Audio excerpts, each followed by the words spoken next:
Hi madam, friendship గురించి మీరు open చేయండి మేడం. ఫ్రెండ్షిప్ గురించా?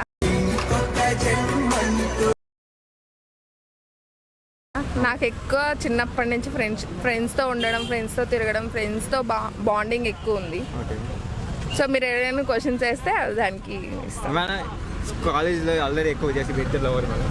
అతను నా కాలేజ్ ఫ్రెండ్ కాదు, ఇక్కడికి వచ్చిన ఫ్రెండ్. ఓకే, అంటే మేడం మరి ఆల్రెడీ మీరు ఎగ్జామ్స్ బాగా రాస్తారా లేకపోతే ఫేక్ కొడతారా మీరు ఎగ్జామ్స్ ద్వారా? అంటే ఒకరిని అడగరు, నేను ఒకరిని అడగను. అడగరా? సరే ఓకే, కొంతమంది ఫ్రెండ్షిప్లో ఎంత పర్సెంట్ నమ్మాలి? ఎంత పర్సెంట్ నమ్మాలా అంటే మనం నమ్మకం అనే మనం ఫస్ట్ ఒకరిని నమ్మేది కాదు, మన మీద నమ్మకం ఉంటే చాలు. ఓకే, మనం ఫ్రెండ్షిప్కి ఎంత వాల్యూ ఇస్తున్నాం చాలు, ఒకరు ఇచ్చేది అది ఎక్స్పెక్టేషన్స్ పెట్టుకోకూడదు. ఓకే మేడం, ఫ్యామిలీ విషయంలో ఎక్కువ ఇష్టం ఫ్యామిలీ ఉంటారు కదా, మమ్మీ అంటే ఇష్టమా ఎక్కువ డాడీ అంటే ఇష్టమా? నాకు మమ్మీ. సరే ఒకసారి మమ్మీ కాల్ చేసి అది చెప్పాను. నాకు మా డాడీ లేదు, సో నాకు మమ్మీ నిన్ను మోసిన అమ్మైనా నాకు కూడా సేమ్ మా మమ్మీ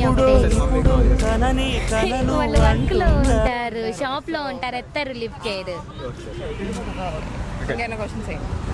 ఇంకోటి అంటే అది ఫ్రెండ్స్ మీ ఇద్దరు కాదు అంటున్నారు కదా, అంటే మేము ఇక్కడికి వచ్చిన తర్వాత 1 year 1.5 year నుంచి మేము ఫ్రెండ్స్ గానే ఉన్నాం. తను చెప్పాలి, అంటే నేను చెప్తాను, నాకు అసలు ఫస్ట్ ఆఫ్ ఆల్ ఫ్రెండ్స్ అంటేనే అసలు నమ్మకం లేదు, అసలు ఫస్ట్ నుంచి అసలు ఫ్రెండ్స్ అంటేనే ఇష్టం లేదు. అలాంటిది తిను నా లైఫ్లోకి వచ్చి ఇక్కడికి వచ్చి ఇంటర్ డిగ్రీ దాకా ఫ్రెండ్స్ ఏదంటే అవసరం వరకు, అంటే కాలేజ్లో ఒక స్టడీ వరకు అవసరం వరకు అయితేనే మాట్లాడతాను.